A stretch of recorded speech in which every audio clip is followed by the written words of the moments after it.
MHC ada dekat mana? Assalamualaikum. Hai. So, sekarang ni kita ada dekat mana, Syahid? Kita ada dekat negeri Selangor. Negeri dekat mana Selangor tu. Bazar Cuba tengok mana? tu. Apa tu?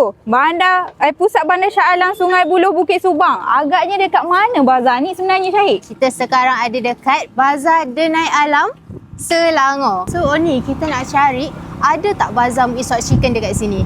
Ada ke tak dekat sini? Kita nak cari. Tapi kita kena lompat dulu.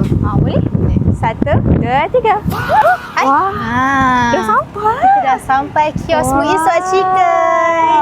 By the way, korang yang berada di area Elmina, Denai Alam ni, Muiz Hot Chicken Denai Alam ni dia bersebelahan dengan Wan Tea Catering Bandar Diraja.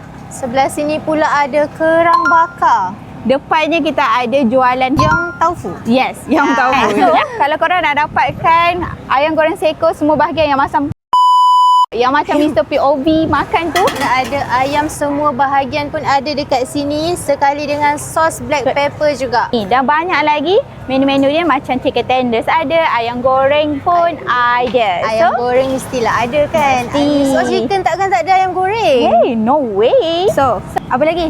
Jangan lupa berbuka bersama Muiz Hot Chicken.